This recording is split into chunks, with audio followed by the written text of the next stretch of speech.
नमस्कार, सुबह के 10:30 बज रहे हैं। जी न्यूज पर आपके साथ मैं हूं पूर्णिमा मिश्रा। दुनिया भर के सामने पाकिस्तान की पोल एक बार फिर से खुल चुकी है। अमेरिका के इलेक्टेड प्रेसिडेंट डोनाल्ड ट्रंप का नाम लेकर फैलाया गया झूठ पाकिस्तान का पकड़ा जा चुका है।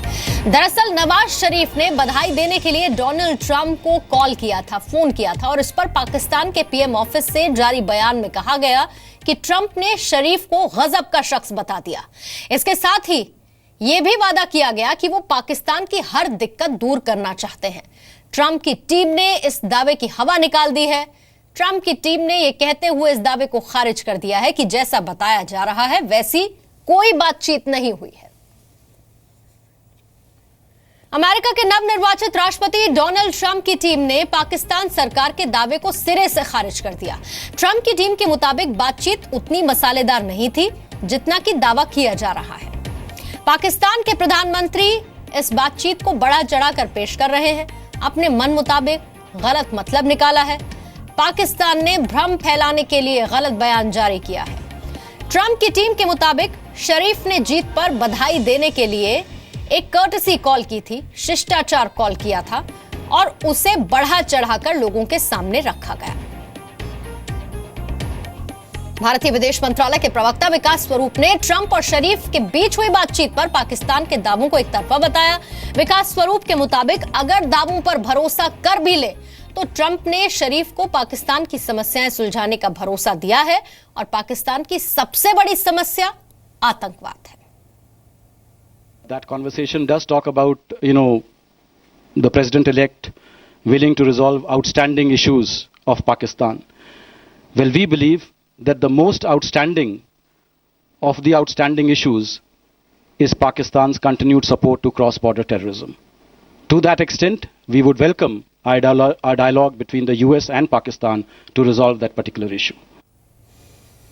तो ट्रंप नवाज की बातचीत पर रिपोर्ट्स एक तरफा हैं। दावा यह किया जा रहा है कि ट्रंप ने पाकिस्तान की समस्याओं को दूर करने का वादा किया है। पाकिस्तान की सबसे बड़ी समस्या आतंकवाद है, और उम्मीद है कि ट्रंप नवाज की बातचीत के बाद आतंकवाद खत्म होगा। यह बात विकास स्वरूप की तरफ से की गई जब ये बातें तमाम सामने आई।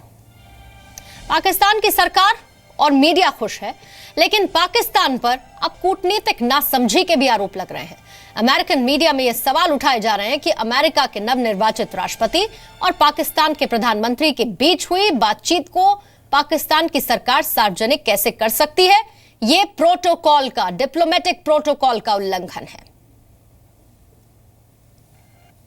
It is entirely inappropriate for the Pakistani government to release what an American president or president-elect says in the course of a phone call. We would never release what a foreign leader said to George W. Bush. We would talk about what George W. Bush said. But to release what somebody else says, I'm not the spokesperson for Pakistan or any other nation. So for them to do it is an entire breach of diplomatic protocol and tradition. And if they had done that to me, I'd be on the phone right now with their press secretary chewing him out. The ambassador would be on the phone with the ambassador chewing the ambassador out, and up and down the chain. Yeah. What they did in Pakistan was a bad thing to do. You want everybody releasing the phone calls like that? He may have said similar things to other leaders too. So Pakistan might be doing it to maneuver about India and to show we're really good friends with Donald Trump. Okay. That's dumb by the Pakistani. तो आपको ये जानना चाहिए कि नवाज के दावों पर अमेरिकी मीडिया क्या कह रहा है। ट्रंप शरीफ की बातचीत के दावे को लेकर प्रोटोकॉल का उल्लंघन इसे बता दिया गया। यह भी कहा गया कि दो नेताओं की बातचीत सार्वजनिक जो की गई वो पाक मीडिया की तरफ से डिप्लोमेटिक प्रोटोकॉल का सम्मान नहीं किया गया है, उसकी तरफ असम्मान दिखाया गया। जैसा दिखाया गया वैसी तारीफ कोई राष्ट्रपति नहीं करता है। पाकिस्तान के प्रधानमंत्री के दफ्तर से जो प्रेस रिलीज जारी की गई उसमें बहुत सारी हास्यास्पद बातें लिखी हुई हैं जिन्हें सुनकर हंसी आती है। उसमें लिखा गया कि राष्ट्रपति ट्रंप ने पाकिस्तान के प्रधानमंत्री नवाज शरीफ की बहुत तारीफ की, उन्हें एक शानदार व्यक्ति बता दिया, और साथ ही ये भी कहा कि आप बहुत अच्छा काम कर रहे हैं जो हर तरह से दिखता है। And we love you Trump भाई। आपको पता है मैं तो आपका बहुत बड़ा फैन हूं। आप ना होते तो मैं 10,000 रुपए की शर्त वसुतुल्लाह खान साहब से कैसे जीतता। लेकिन मेरे और ट्रंप के बीच में जो भाईचारा है वो आज हमारे मौजूद नहीं है। हम बात करेंगे, हम सबके भाई बन गए हैं। आज तो ट्रंप एक सबके वजीर आजम के, वजीर आजम नवाज ट्रंप भाई भाई, नवाज ट्रंप भाई भाई। जरा बताएं तो सही से आज हुआ क्या है यार, क्यों इतने एक्साइट हुए हैं? मीडिया जो है वो एक टांग पे नाच रहा है। मैं भी एक टांग पे नाच रहा हूँ, मैं भी मीडिया हूँ। वजीर आजम ने ट्रंप साहब को फोन किया और ट्रंप साहब ने कहा कि मियां साहब आप जबरदस्त आदमी हैं, terrific। हाँ, आपने जो जबरदस्त काम किए हैं वो हर तरह से नुमाया हैं। मैं आपसे जल्द मुलाकात का मुतमन्नी हूँ। आप मुझे 20 जनवरी से पहले भी जब चाहें फोन कर सकते हैं। तेरा भाई मौजूद है। हाँ, तेरा भाई, आपका भाई, आपका भाई। पाकिस्तान सरकार भारत से सटी सीमा पर लगातार आतंकवादी गतिविधियों को बढ़ावा देने में लगी हुई है। आतंकी संगठनों पर कार्रवाई को लेकर पाकिस्तान को कई बार अमेरिका से भी फटकार लग चुकी है, लेकिन इससे पाकिस्तान सरकार को कोई फर्क नहीं पड़ता, क्योंकि सरकार अमेरिका के नवनिर्वाचित राष्ट्रपति डोनाल्ड ट्रंप के साथ रिश्ते सुधारने में व्यस्त है। This was a normal courtesy call which the Prime Minister made to President-elect Donald Trump, Mr. Donald Trump, and you would recall that on his election victory, the leadership of Pakistan had also sent messages of felicitation. High importance to our relations with the United States. We have a long-term relationship with the United States, and we would like to strengthen these relationship, the existing relationship further. Pakistan के प्रधानमंत्री नवाज शरीफ और America के नवनिर्वाचित राष्ट्रपति Donald Trump के बीच हुई बातचीत सुर्खियों में है पूरे वर्ल्ड मीडिया में, और इस खबर से हैरानी भी हो रही है, क्योंकि चुनाव प्रचार के दौरान ट्रंप ने पाकिस्तान को सबसे खतरनाक देश करार दिया था। At the same time, we give money and we give a lot of things and a lot of help to countries that absolutely don't deserve it. They're not our friends. They don't do anything good for us. But the problem with Pakistan, they have nuclear weapons, and which is a real problem. Again, the single biggest problem we have nuclear weapons, countries with, and it's not only countries, you have 9 countries right now with nuclear weapons. At the same time, if you look at India and some of the others, maybe they'll be helping us out.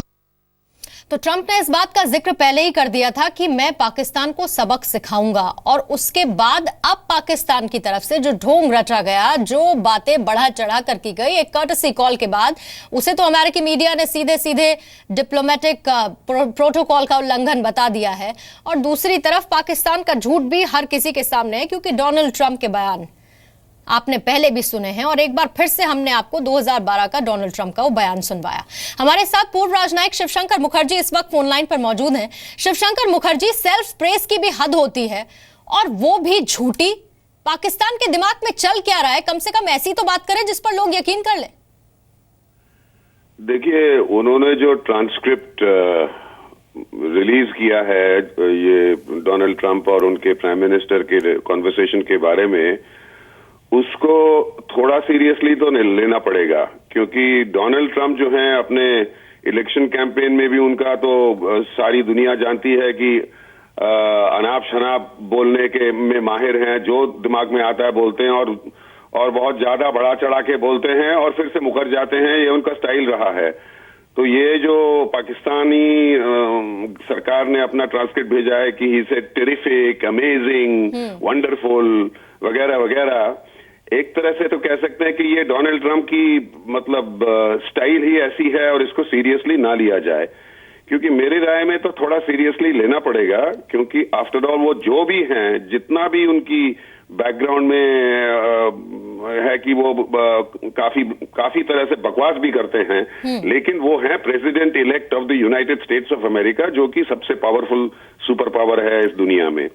तो उसको थोड़ा सा analysis तो करना लेकिन शिवशंकर मुखर्जी, मैं इसी बात का जिक्र कर रही हूँ, चूंकि डोनाल्ड ट्रंप का एक स्टाइल है, जिस चीज का आपने जिक्र किया कि वो कुछ भी कह देते हैं, लेकिन अब जब डोनाल्ड ट्रंप की टीम इस पूरे स्टेटमेंट को खारिज कर देती है जो पाकिस्तान की तरफ से सामने आया, आप इलेक्टेड प्रेसिडेंट हैं, आपकी तरफ से जो बात की जा रही है उसका इम्पैक्ट पूरे वर्ल्ड पर पड़ता है, और खासतौर से अमेरिका के साथ रिलेशनशिप्स पर, फिर चाहे वो भारत हो और चाहे कोई और देश हो। ऐसे में कोई भी बात ऐसे ही सामने तो नहीं आएगी। देखिए, आपने सही कहा कि चाहे कुछ भी हो, जो स्टेटमेंट्स या जो भी उनके प्रेसिडेंट इलेक्ट के स्टेटमेंट्स पब्लिक डोमेन में आते हैं, वो सारी दुनिया पर उसका इम्पैक्ट होता है। ये बिल्कुल सही है। चाहे अमेरिकन सिटीजन्स जो हैं वो उसको डिसमिस कर दें, लेकिन बाकी दुनिया में तो इसका असर होता है। इंडिया को तो ये देखना पड़ेगा इसका माने क्या है। अब उनके जो नेशनल, मेरे ख्याल से मेरी राय ये है कि वो आजकल जो डेली ब्रीफिंग्स होते हैं उसमें भी नहीं जाते हैं डोनाल्ड ट्रंप। उनको दुनिया के बारे में बहुत कम पता है, लेकिन वो हैं प्रेसिडेंट इलेक्ट। और क्या कहते हैं, हमको अब आगे जाके देखना पड़ेगा कि इनकी बातों में और उनके एक्शंस में क्या वो है। अभी जो उन्होंने नेशनल सिक्योरिटी एडवाइजर अपॉइंट किया है, जनरल फ्लिन, वो एक हॉक टाइप के प्रेसिडेंट हैं। वो रेडिकल इस्लाम के खिलाफ बहुत बोलते हैं, लेकिन अमेरिका का जो आज तक पॉलिसी रहा है पाकिस्तान की तरफ, वो रेडिकल इस्लाम के वो पिछवाड़े से तो पाकिस्तान को वार्न करते हैं कि भाई आप लोग अमेरिकन सोल्जर्स को मार रहे हैं अफगानिस्तान में, आप टेररिज्म को सपोर्ट कर रहे हैं, लेकिन पब्लिकली उनका मिलिट्री और इकोनॉमिक सपोर्ट पाकिस्तान में कम नहीं हुआ है, क्योंकि उनको पाकिस्तान की जरूरत महसूस होती है। हमें देखना पड़ेगा कि ये जो नेशनल सिक्योरिटी एडवाइजर हैं वो क्या एडवाइस देते हैं उनको, क्योंकि वो एक जनरल हैं, रिटायर्ड जनरल हैं, जो अफगानिस्तान और मिडिल ईस्ट में एक्शन देख चुके हैं। ठीक, यानी कि थोड़ा सा ही एनालिसिस का विषय है। शिवशंकर मुखर्जी, बहुत बहुत शुक्रिया अपना रिएक्शन इस पर देने के लिए।